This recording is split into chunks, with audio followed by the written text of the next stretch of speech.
Vamos para as próximas? Ainda sobre o Shabat. Por que o Shabat não é repetido no Novo Testamento como mandamento que se é obrigado a guardar? Por que procuraram matar a Jesus, Yeshua, porque ele não guardava o Shabat? Olha que coisa interessante. Aqui então nós vamos ter que desconstruir alguns sofismas, né? O que é um sofisma? É um argumento que parece verdadeiro, mas ele é mentiroso e você faz uma doutrina em cima desse argumento que é mentiroso. Por que o Shabat não é repetido no Novo Testamento? Primeiro, isso é um sofisma teológico, né, que o sistema religioso colocou, que uma lei que está na Torá, ela só é válida para a pessoa se for repetida no Brit Hadashah, no Novo Testamento. Aonde que está essa base? Aonde que isso tem veracidade nas Escrituras? Não sei se você sabe, mas os primeiros discípulos de Yeshua, até aproximadamente o ano 70 da Era Comum, que foi quando aconteceu a destruição do segundo Beit HaMikdash, eles não tinham Brit Hadashah, eles não tinham o Novo Testamento. O livro sagrado que eles usavam era a Torá e os profetas.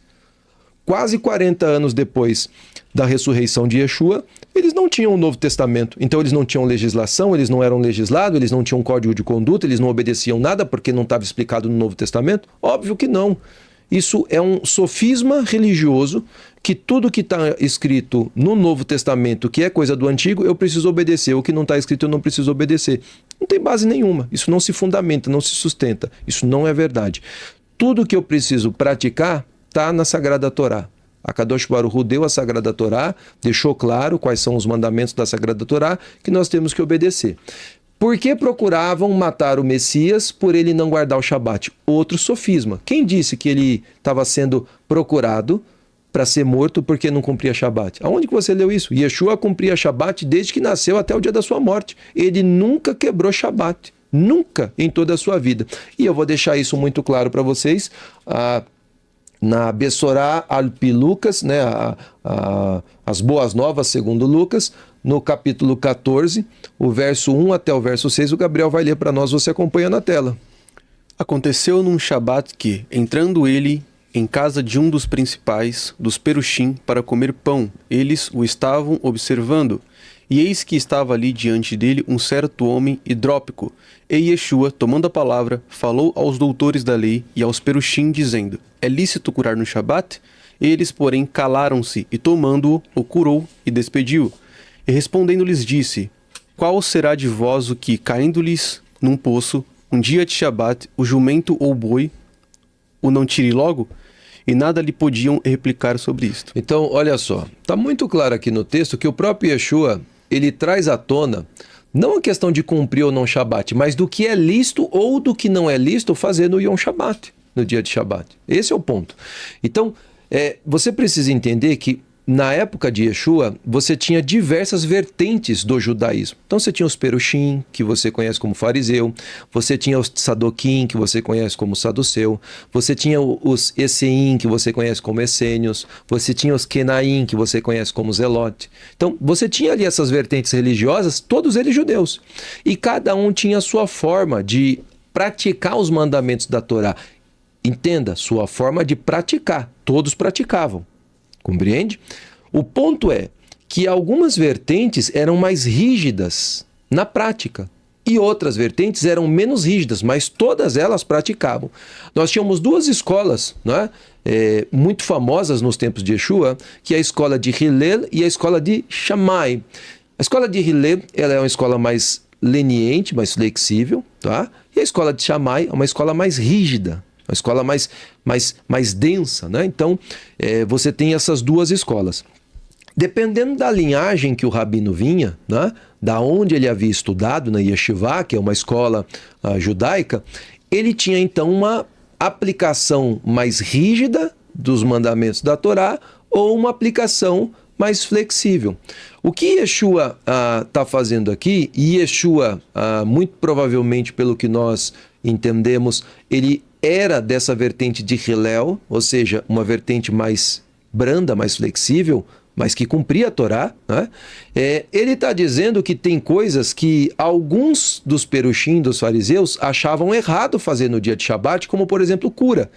Então, se uma pessoa ficou doente, eu posso tratar do doente no dia de Shabat? Então, tinha um grupo religioso dentro do judaísmo que dizia, não pode curar no Shabat, porque senão isso seria um trabalho, porque o médico está trabalhando. Entende? Esse é o nível de discussão. Existia um outro grupo dentro do judaísmo que defendia o conceito de Pikuah Nefesh. O que é Pikuah Nefesh? É preservação da alma, preservação da vida. Esse grupo defende que tudo que você fizer no Shabat, que for para preservar a vida de um indivíduo ou de um ser vivo, é lícito fazer no Shabat. E isso não é transgressão de Shabat. Essa é a discussão que eles estão tendo. Tanto é que Yeshua faz a pergunta para eles, é lícito curar no Shabat? E eles não responderam nada, porque eles não tinham certeza. Eles se calaram. E aí ele tomou o homem e curou. E aí ele disse, você não liberta quando cai no poço, o jumento ou um boi, você não tira ele do poço ou você deixa ele morrer?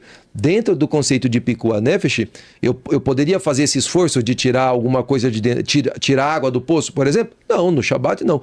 Então, o que ele está dizendo? Para preservar a vida do boi, você tira ele quando cai no buraco. Para preservar a vida do jumento, você tira ele quando ele cai no buraco. Então, para preservar a vida de um ser humano, que vale muito mais do que um boi ou do que um jumento, não é lícito fazer cura no Shabat. E o verso 6 é muito claro que ele não fez nada de errado, porque os próprios Perushim estão dizendo assim, e nada lhe podiam replicar sobre isso. Por quê? Porque eles não tinham como contra-argumentar dizendo que Yeshua estava errado.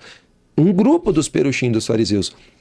Mas existe um outro grupo que vai dizer que é errado curar, que é aquele que é mais rígido. E esse é o nível de discussão que acontecia. Tem mais um texto sobre esse mesmo contexto que está no próximo slide, que o Gabriel vai ler para nós também, por favor. E partindo dali chegou à sinagoga. E estava ali um homem que tinha uma das mãos mirrada. E eles, para o acusarem, o interrogaram dizendo, é lícito curar nos sábados? E ele lhes disse, qual dentre vós será o homem que, tendo uma ovelha, se num sábado ela cair numa cova, não lançará a mão dela e a levantará? Pois, quanto mais vale um homem do que uma ovelha, é por consequência lícito fazer bem nos Shabat. Então disse aquele homem, estende a tua mão. E ele a estendeu e ficou sã como a outra. Aqui nós temos, dentro de um outro contexto, o mesmo tema que está sendo discutido. Você vê que essa discussão era...